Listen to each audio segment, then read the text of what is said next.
Can you share your first experience with the women after you left that relationship with the guy? Um, it was very, it was new, foreign, but comfortable.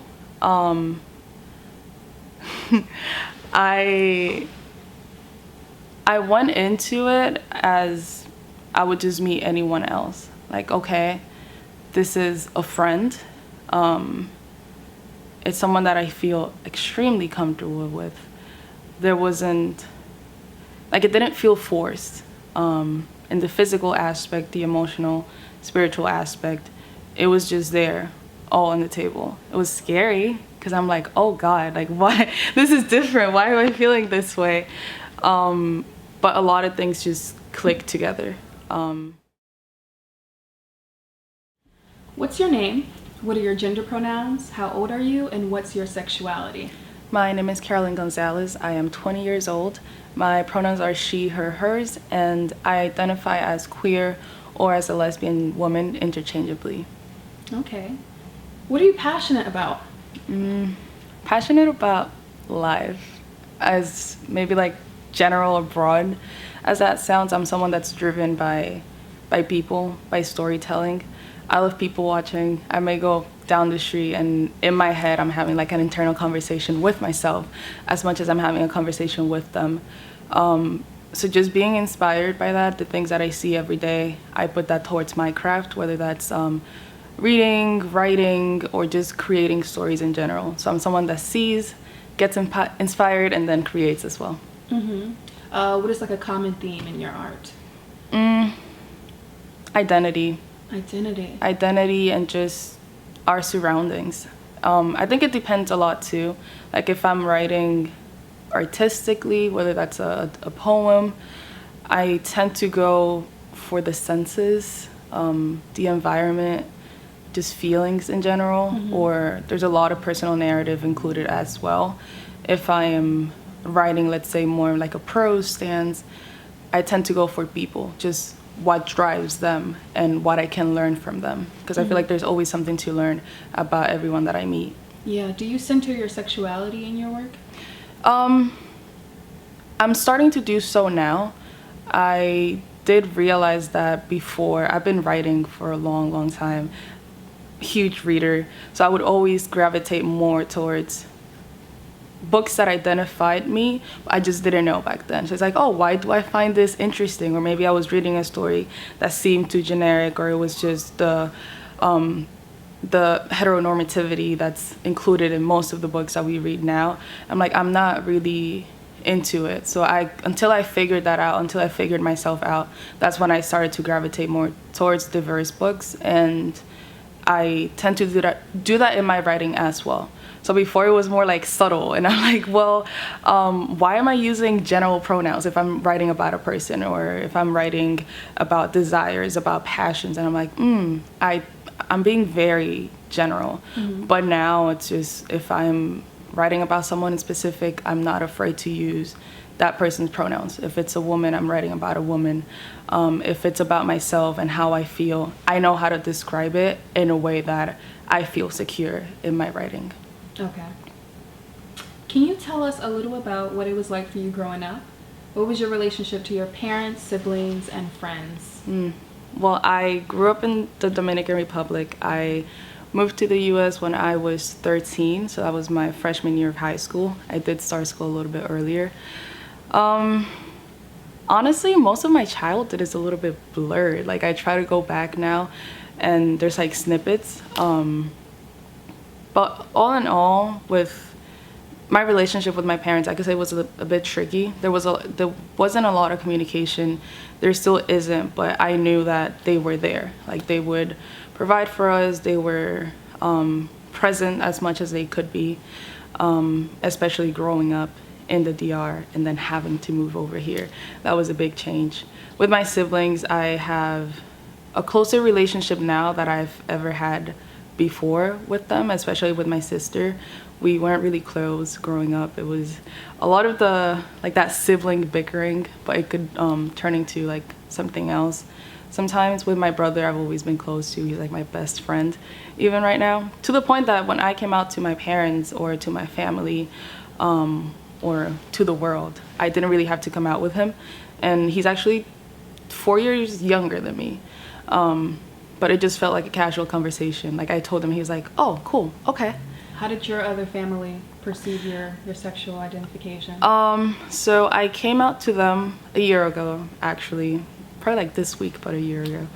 I wasn't planning on doing so. I was going through some things personally. I cut all of my hair off, so of course my mom was concerned. She's like, she was kind of taking it out of me. It was a very delicate situation, middle of a panic attack. I'm like, I don't want to talk about it. Like there's something I have to tell you, but I don't know if now's the right moment. But it just came out. I told her, and it was, to me, almost like hypocritical in a way, or I don't know if I'm assuming so. It was like that understanding, but also, are you confused type of thing? Or do you need help? Is there something that we can do? So that was that day. After a while, it was maybe like that same week. It was a bit tense, but there was that feeling in the air that we were just going to forget about it. To the point that now it's not, like I consider my sexuality, even if it's not all that I am, because I just think it's something normal, it's a part of me. The same way that straight people identify as being straight, I identify as a queer woman. I'm gonna hold that with pride. So I'm not saying when you look at me, that's all you should see, but in a way it could be acknowledged. Whereas in my home, as of right now, it's like as if it never happened. So I think deep down, I still hold the fear that if I were to bring a partner home, it would be coming out all over again, even if we had already talked about it. Wow. How did your father or your other siblings take it in? So I came out to my mom that night first. To my dad, I spoke to my dad the day after. We were driving, and then he was just like, oh, like, I heard you and your mom had a conversation.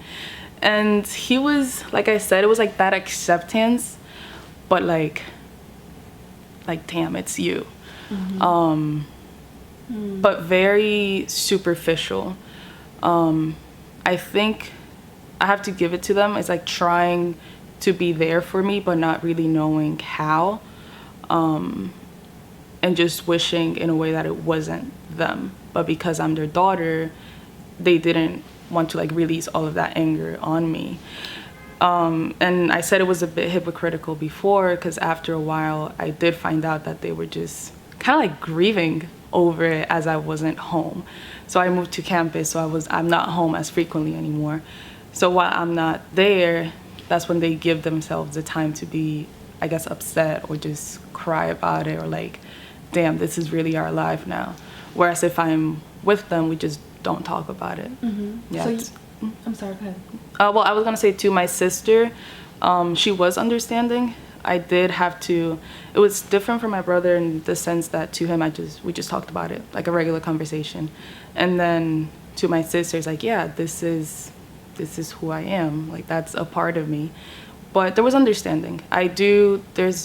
We have an age gap, just a 2-year difference, but we do have very different, I guess, mindsets, or just like cultural meanings, and just the perspectives that we both lean towards. She's more like a conservative, kind of like my parents' mindset. I'm more like a liberal. So there's still a lot of education, but she's willing to learn, and I very much appreciate that, because if I can't get that from my parents, at least I can expect to get it from my siblings. So you left home because you didn't feel comfortable? Yes, actually. So the process for dorming, I started dorming in the fall last semester, and because of COVID and everything, it was very selective. So we had to fill out a form explaining why we needed housing. And I had just gotten into the HLLC. I knew certain classes that we were gonna take and how selective the conversations were and how diverse. So I'm like, I can't have these conversations at my household. Like, I haven't come out yet. If my mom hears me speaking about me being queer, it's gonna be kind of like a surprise, because I'm also not telling her directly. She's just gonna overhear. And the way my household is set up, there's 5 of us. So my sister's in school, my brother's in school. We're all gonna have to be like in the same room in class, because everyone hears everything. So me coming here, it did allow that safe space for me to just be on my own, but also with the people that I choose to be my family. So with my chosen family, to the point that I've considered this my safe space. Wow. It is different now that I am out. I can go home and just talk about it. And I think that's also something that I've adopted. I've become a lot more, I guess, I don't want to say the word is not caring, but dismissive in a way. Like, I've already put myself out there. You already know who I am. I don't have to hide it anymore. If you hear something that I'm talking about and you don't like it, I don't have to explain myself again, because I already told you this part of me. Whereas before, I was in the closet, so there was a lot of things that I couldn't talk out loud with my friends or in class. Wow, so you didn't really have anyone to confide in? Not really, other than my brother. But then again, it was like my house is not big, so anything could really be, the walls are thin, anything could be overheard. How does that make you feel, that you had to leave home in order to feel comfortable? Because it's something that you cannot control. I think the word is control. I wasn't in control. I feel like I was kind of like living as a background character of my own life. I knew who I was, and it took me a while to get there, because I didn't fully come to terms with my sexuality until last year. I came out as bisexual because it kind of felt like a safety net. Like, well, I can still like men, and I don't have to come out to my parents. Whereas me now fully recognizing who I was, it felt restrictive. Like, I was in a box. I knew there were things that I wanted to do. There was a certain way that I wanted to dress, but it was kind of like someone was always looking over my shoulder and telling me what to do, what not to do. So now, me being here, living away from my house, I can go out however I want to dress.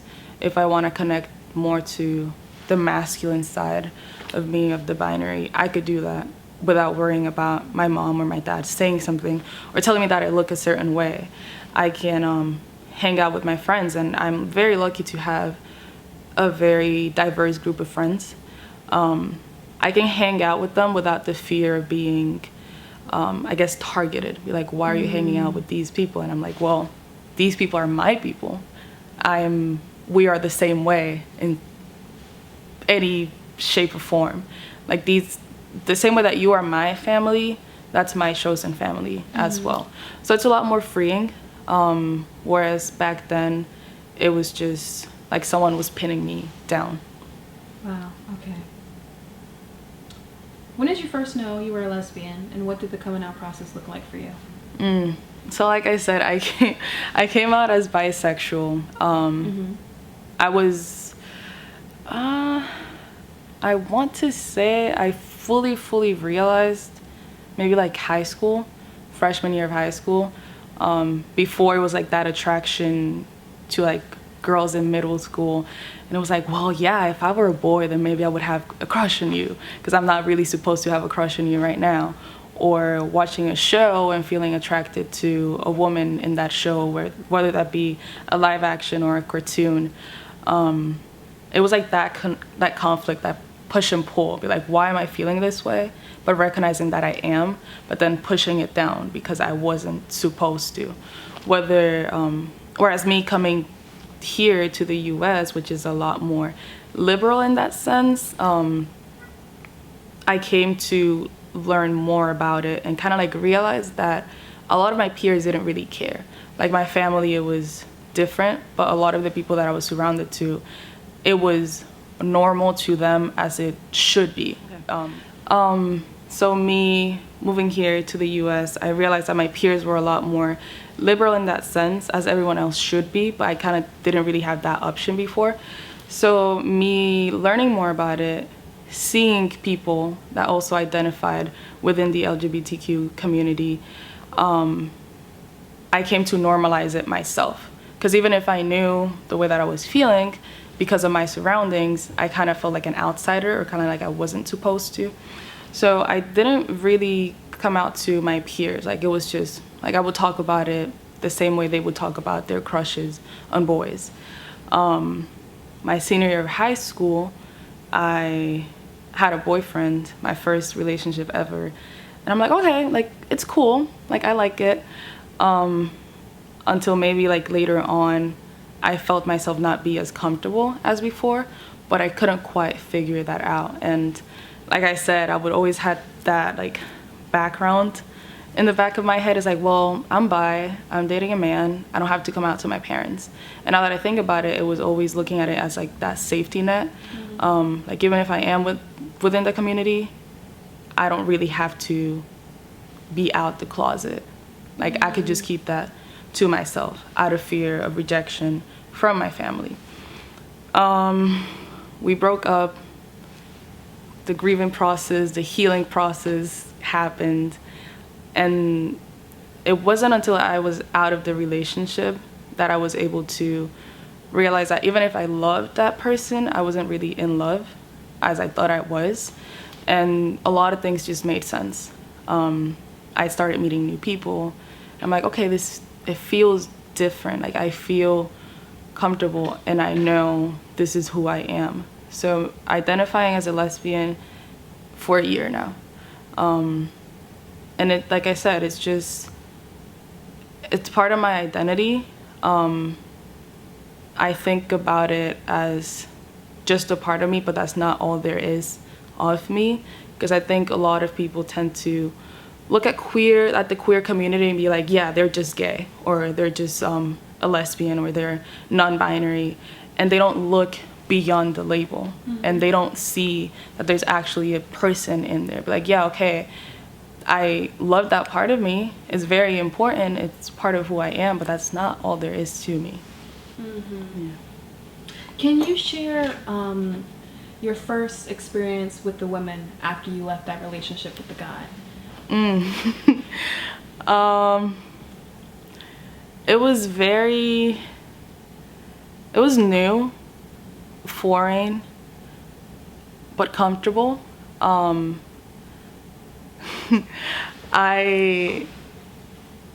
went into it as I would just meet anyone else. Like, okay, this is a friend. It's someone that I feel extremely comfortable with. There wasn't, like, it didn't feel forced. In the physical aspect, the emotional, spiritual aspect, it was just there, all on the table. It was scary, because I'm like, oh God, like, why? This is different. Why am I feeling this way? But a lot of things just clicked together. I'm not gonna say, like, obviously when you first meet somebody and you go from that friendship to more than just that platonic, the platonic feelings, there's that kind of like phase of infatuation. So I was very aware of that. Like, this is my first, like, I would say my first time me fully recognizing it and just giving myself this space to feel it. But I was very, very safe in terms of being safe with them and being safe with myself, but I wasn't holding back. Like, okay, I've been denying myself of this for 20 years. I think I'm allowed to feel something that truly resonates with me now. But if I were to describe it right now, I would just say otherworldly. It feels like trying to reach for something and knowing that it's there, but wanting more. Like, not in the sense that you can't be satisfied, but in the sense that there's so much that your hands are always full. And I'm not saying that it's just because it's my first relationship with a woman. I'm just saying it's because of the person. Like, it truly does depend on the person that you meet and the connection that you build with them. Thank you for sharing that. Of course. What do you think is the biggest misconception that most people have about lesbians? Not only about lesbians, but just the queer community as a whole, that we could choose. And the first thing that I say to people, like, if it was a choice, do you think we would choose to be oppressed, marginalized? Not only that we could change ourselves. Like, I've had men come to me be like, oh, you like girls? Well, like, I could change that. Like, no, you can't. That's not how it works. And it gets to a point where at first it might be like, haha, I'll laugh, that's funny. Maybe out of fear of confrontation or just not wanting to say anything. But after a while, it gets tiring. Be like, okay, I don't want you to deny my identity for myself. Like, I'm just asking for mutual respect. Like, I'm not saying anything about you. I want you to give me that same energy. So just that, and also that it's effaced. I think not only, especially with family, I think it depends where you're coming from and the type of support system that you have around you. But a lot of them can think like, oh, it's a phase. Like, yeah, everyone goes through that. Like women at some point. But it's long term. Like, you know, the same way that you're with your husband, I am gonna be with my partner long term. Like, that's how I see it. Not only with family, but also with friends. I think a lot of us have come across a lot of other women who like to kiss girls as a joke. They're like, oh my God, yeah, I got so drunk the other day and I kissed a girl. And that's like the highlight of the entire night. And I think that also adds on to just the fetishizing of women and just lesbian relationships. And they're not taken serious.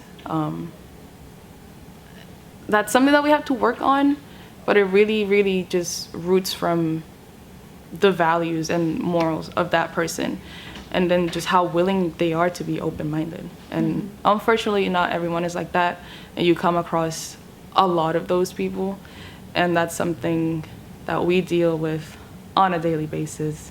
Like I said, especially men that think they can change you. Be like, no, sir, I know what I like, I know what I want. There's nothing you can't do about that. How do you feel about the current representation of LGBTQIA plus in the media? Do you feel like that ties into like the phase being a bandwagon thing that people just hop onto? I think now, like today, it's a lot different than like when we were growing up. There's a lot more content. There's more visibility, but we're not even halfway there.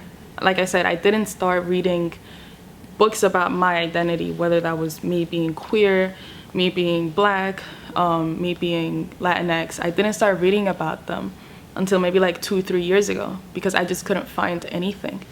But at the same time, they could be very stereotypical. They can feed into that conception that the outside world has of queer people. I think there's a lot of work to do, and I think that's where I come into play. Like, I'm a writer, I'm a creative person, I'm a creator, and I know that I want to do whatever's in my power to just amplify the voices of people like me.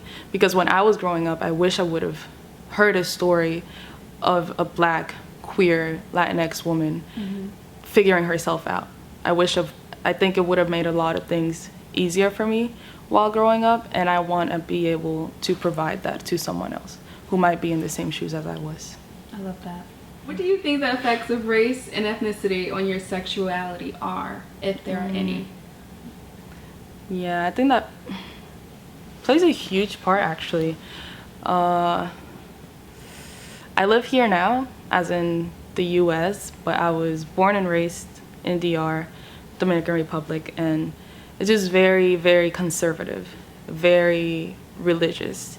A lot of the laws are based on what the politicians think is best and what fits their religious beliefs.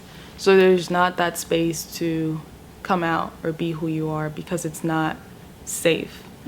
I didn't even know what it meant to not be straight, because the ideal of a family was a man, a woman, and their children.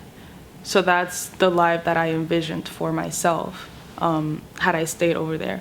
Like, I know I have friends back in DR who are queer, and their mindset is just like, yeah, I want to get out, I want to get out, I want to get out, because there's not that space for them to be out safely. And I feel like when it comes to the point that it threatens your life, then there's a problem. Like, the problem is just, there's a problem even in just having to contain yourself. But like I said, when it comes to terms of safety, then yeah, like if, okay, you could be in the closet as much as that hurts, but you have to protect your life. And it makes me upset, it makes me sad, because I feel like we should get the support from our community, and that those are the first people to turn us down in a way. I am very, very grateful and just privileged enough to be here, live here now. I could be open with my friends. I could be open in public. And even though it's scary because you never know the people that you meet, I know that I feel more comfortable holding hands with a woman here than if I were to live in DR. Mm-hmm. Like, I don't even know if I would have discovered myself at the age that I did, because it was so suppressed. There's a lack of education around the subject. No one wants to have the conversation. No one wants to tell someone else that it's okay. So I think I would have been in a very different place had I stayed over there. Mm-hmm. Have you ever felt that you were the victim of homophobia or felt threatened by those around you because of your sexual orientation? If yes, can you provide an example?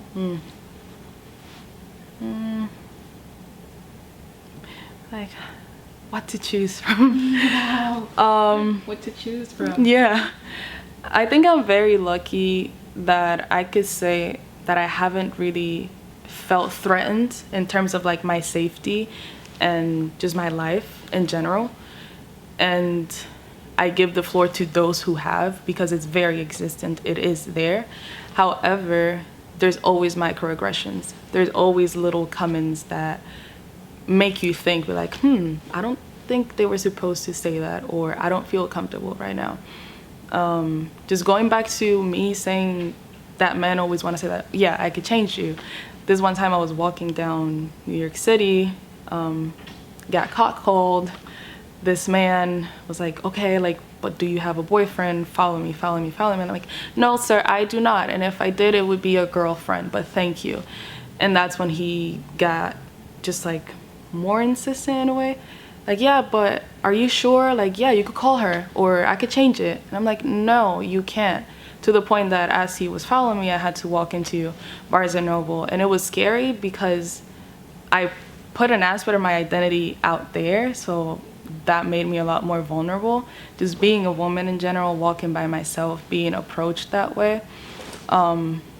Yeah, I guess I did feel unsafe. I don't know why I'm normalizing it. I felt very unsafe, to the point, like I said, I had to go and kind of like shelter myself to a more public area.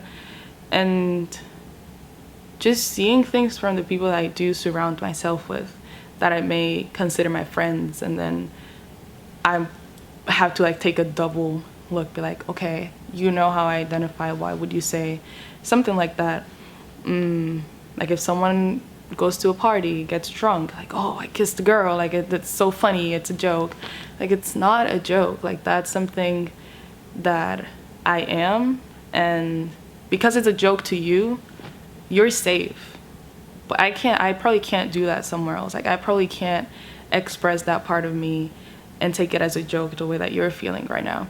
So it's just little things, and slowly they build up, and they could get very overwhelming. Mm-hmm. And I think a lot of the time is that fear of confrontation.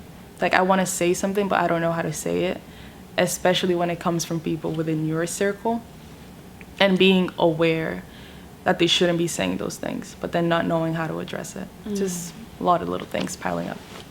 Yeah. Are you religious? No, not really. Not really? Mm-mm. Why not? I grew up in a very Catholic religious household. back in DR, that's like part of the culture at this point. Like mostly, if not Christian, you're Catholic. So that was always a part of me. Grew up going to church every Sunday, a few times a week. The youth group in church. My aunt's a nun. I went to a Catholic school back in DR. My parents are very involved with the religious group that my aunt is part of. So I have like a bunch of nuns that I know and that know me. They're always like looking up to my family like, yeah, they're gonna do great things. It's just a lot of eyes. But as I got older, I noticed myself losing interest in general. And as I came to terms with my sexuality as well, I kind of knew that I didn't feel comfortable just attending church and using what was being what was being said against me. Like, I don't want to sit down and have someone like bash me or say whatever's on their mind and share it with other people. Like, I thought it was supposed to be about love and just being inclusive and welcoming everyone. So as of right now, it's a very, I guess, tricky situation because my family is still very, very religious. And me, even though I don't live there, I go home on weekends, I visit my family. I'm still part of that space. So it's very, very hard to get away. But in a way, I think I do it still because it avoids conflict with my family, with my parents. I think that's something that I would be able to do in terms of like just pulling away completely as I'm older, as I build maybe my own family. And it's just, I've come to realize that it's not for me. I don't feel comfortable.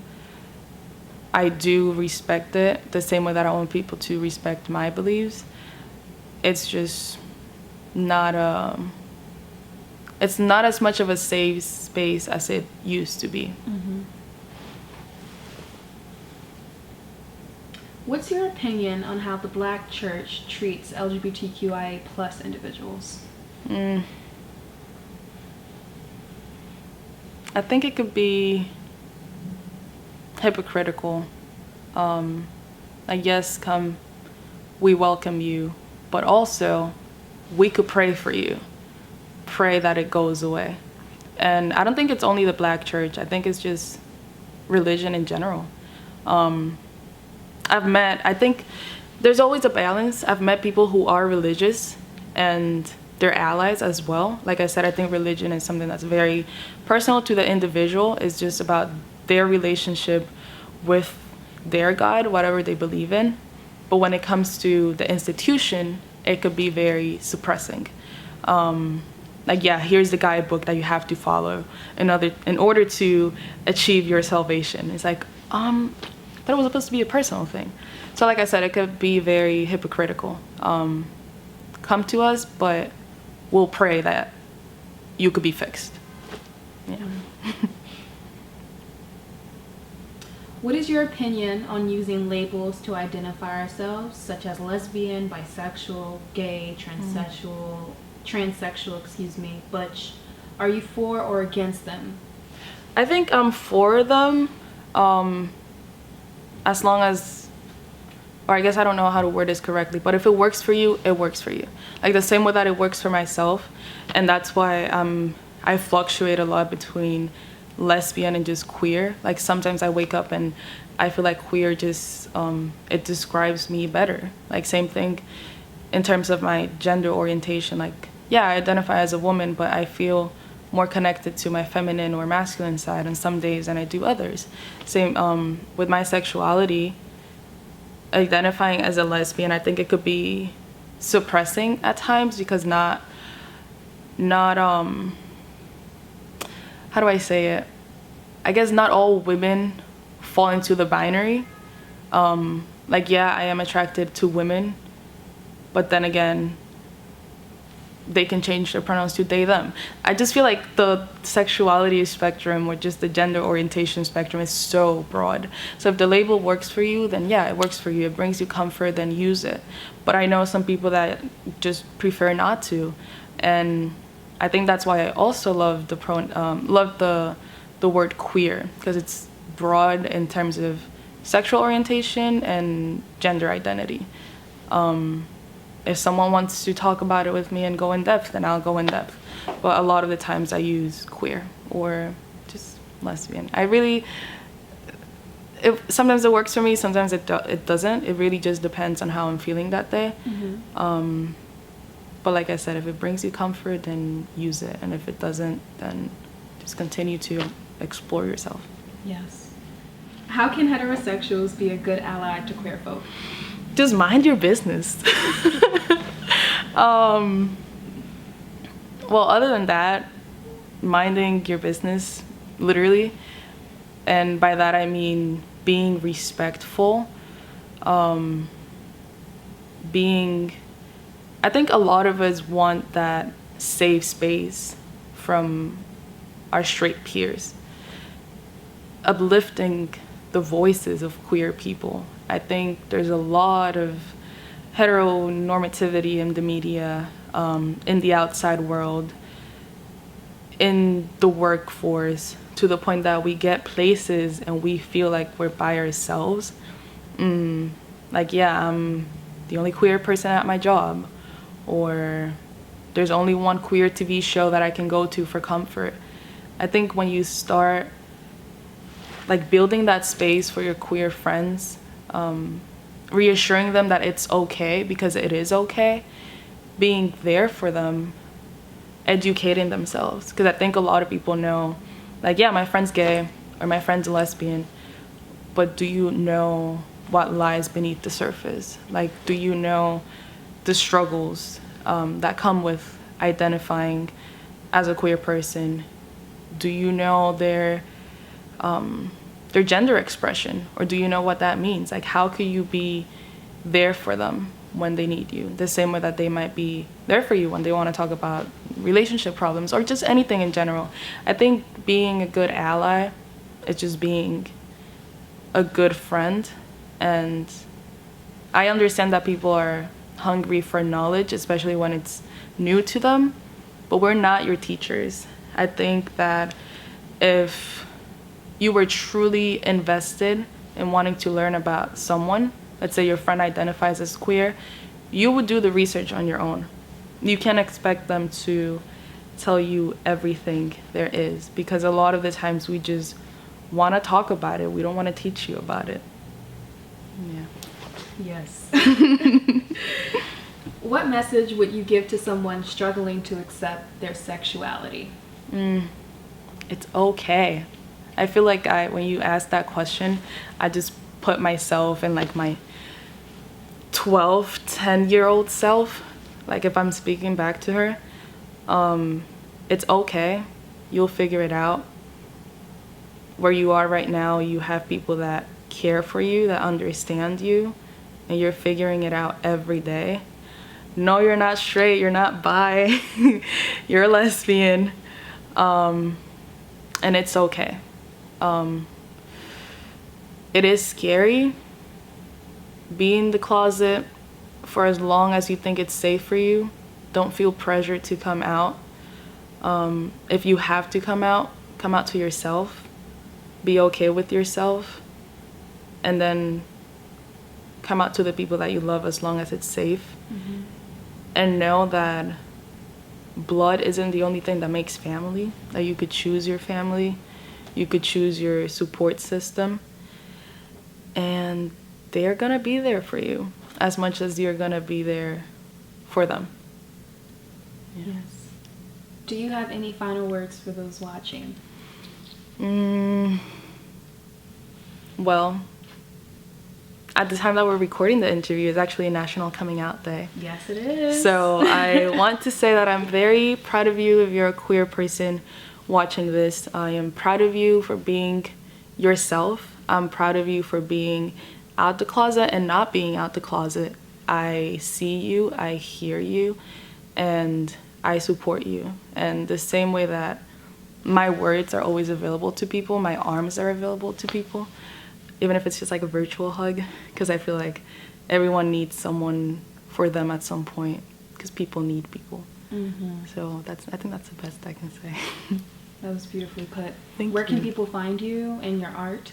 Well, my Instagram is 444 Karol, Karol _ and yeah, that's pretty much like my virtual portfolio. I think if someone wants to get to know me, they go to my Instagram, because that's where I just put myself naked and just in a vulnerable position.